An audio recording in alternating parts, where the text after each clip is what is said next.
Assalamualaikum warahmatullahi wabarakatuh. Perkenalkan nama saya Wayani Purnami, NIM 2023161008. Saya dari kelas 2A Prodi Seni Pertunjukan. Baik yang terhormat Dr. Haji Hendra Wijaya, Sarjana Agama Magister Pendidikan Islam, serta seluruh teman-teman kelas 2A yang saya sayangi. Di sini saya akan mempresentasikan sebuah materi yang bertemakan landasan dan tujuan pendidikan Pancasila. Kita perlu mengetahui terlebih dahulu apa itu pendidikan Pancasila. Pendidikan Pancasila adalah pembelajaran mengenai landasan, tujuan, dan sejarah kebangsaan Indonesia, teristimewa soal Pancasila. Pancasila adalah dasar falsafah negara Indonesia sebagaimana tercantum dalam pembukaan Undang-Undang Dasar 1945. Oleh karena itu, setiap warga negara Indonesia harus mempelajari, mendalami, menghayati, dan mengamalkan dalam segala bidang kehidupan. Terdapat 4 landasan pendidikan Pancasila. Yang pertama adalah landasan filosofis. Menurut Panji Setijo dalam buku Pendidikan Pancasila Perspektif Sejarah Perjuangan Bangsa tahun 2009, landasan filosofis adalah filsafat Pancasila sebagai bagian dari pendidikan nasional. Pancasila sebagai dasar negara Indonesia tercantum dalam pembukaan Undang-Undang Dasar 1945. Ini tidak hanya menjadikan Pancasila sebagai landasan pemerintahan negara, melainkan turut melandasi sistem pendidikan nasional. Landasan yang kedua yaitu adalah landasan historis. Landasan pendidikan Pancasila yang selanjutnya berkaitan dengan sejarah atau sisi historis bangsa Indonesia. Dikutip dari buku ajar Pendidikan Pancasila dan Kewarganegaraan, Panduan Kuliah di Perguruan Tinggi tahun 2021, landasan historis merupakan latar belakang sejarah yang mendasari munculnya pendidikan Pancasila.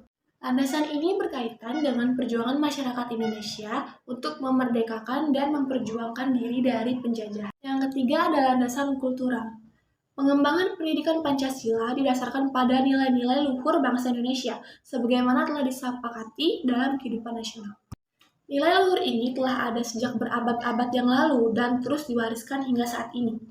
Dengan demikian, dasar pembentukan Pancasila berasal dari nilai kehidupan nenek moyang yang telah menyatu dalam kepribadian bangsa Indonesia. Secara kultural, Pancasila berkaitan dengan adat istiadat, tulisan, bahasa, slogan, kepercayaan, agama, kesenian, maupun kebudayaan Indonesia secara umum. Landasan yang terakhir yaitu adalah landasan yuridis. Landasan pendidikan Pancasila ini berkaitan dengan aturan perundang-undangan yang mendasari pelaksanaannya. Contoh landasan yuridis adalah Undang-Undang Nomor 20 Tahun 2003 tentang Sistem Pendidikan Nasional dan Pasal 31 Ayat 1 Undang-Undang Dasar 1945 yang menyatakan bahwa tiap warga negara berhak mendapatkan pendidikan. Selanjutnya, tujuan pendidikan Pancasila. Tujuan pendidikan Pancasila adalah untuk mengembangkan kepribadian yang berkarakter, mandiri, dan berdaya saing tinggi, serta memiliki pemahaman yang mendalam dan pengalaman tulus terhadap nilai-nilai Pancasila sebagai dasar negara Indonesia. Tujuan ini diharapkan dapat membangun kesadaran dan kepedulian warga negara terhadap kepentingan bangsa dan negara, serta menjaga keutuhan dan keberlangsungan bangsa Indonesia sebagai negara yang plural, demokratis, dan berkeadilan. Pendidikan Pancasila di Indonesia tidak hanya ditekankan pada aspek teoritis, tapi juga pada aspek praktis dalam kehidupan sehari-hari, sehingga setiap warga negara dapat menerapkan nilai-nilai Pancasila dalam kehidupan sebagai individu dan anggota masyarakat. Dengan demikian, tujuan pendidikan Pancasila adalah untuk membentuk manusia Indonesia yang berakhlak mulia, berbudaya, berdisiplin, dan memiliki rasa tanggung jawab terhadap bangsa dan negara. Materi yang kedua yaitu membahas tentang hak dan kewajiban warga negara. Hak dan kewajiban adalah dua sisi koin dalam kewarganegaraan yang saling melengkapi. Hak-hak memberi warga negara kebebasan dan perlindungan, sedangkan kewajiban mendorong partisipasi aktif dan tanggung jawab terhadap masyarakat dan negara. Hak warga negara terdiri dari yang pertama ada hak atas pekerjaan dan penghidupan yang layak, yang kedua hak untuk hidup serta mempertahankan kehidupannya, yang ketiga hak membentuk keluarga dan mengajukan keturunan sesuai perkawinan yang sah, yang keempat hak atas kelangsungan hidup, serta yang kelima hak untuk mengembangkan diri. Sedangkan kewajiban warga negara terdiri dari kewajiban warga negara mencakup membayar pajak sebagai kontribusi utama kepada negara, membela tanah air, berpartisipasi dalam pertahanan dan keamanan negara, menghormati hak asasi manusia orang lain, mematuhi pembatasan peraturan dan kewajiban lainnya yang diatur dalam undang-undang. Materi yang ketiga yaitu manusia Indonesia yang ideal sesuai Pancasila, yaitu religius, humanis, nasionalis, demokratis, adil, serta arti penting ajaran agama, hati nurani, dan rasa nasionalisme, tinjauan dari berbagai aspek kontribusi pendidikan Pancasila dalam pengembangan ilmu. Konsepsi manusia Indonesia dalam perspektif ideologi hukum Indonesia adalah konsep bahwa manusia Indonesia merupakan kesatuan holistik yang bersifat batin dan lahir dari manusia itu sendiri. Manusia Indonesia adalah manusia yang hidup berlandaskan nilai-nilai yang terkandung dalam Pancasila dan hidup berdasarkan hukum yang berideologi Pancasila.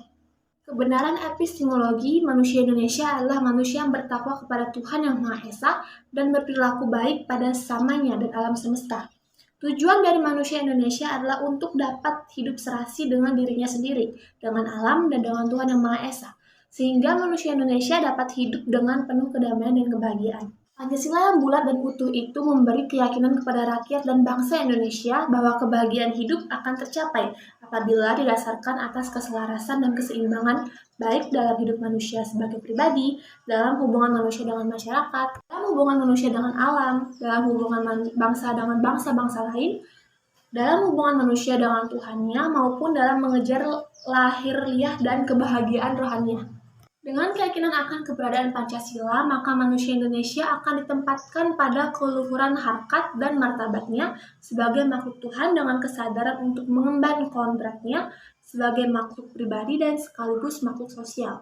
Baiklah, sekian presentasi dari saya. Jika ada salah kata, saya mohon maaf. Atas perhatiannya, saya ucapkan terima kasih. Wassalamualaikum warahmatullahi wabarakatuh.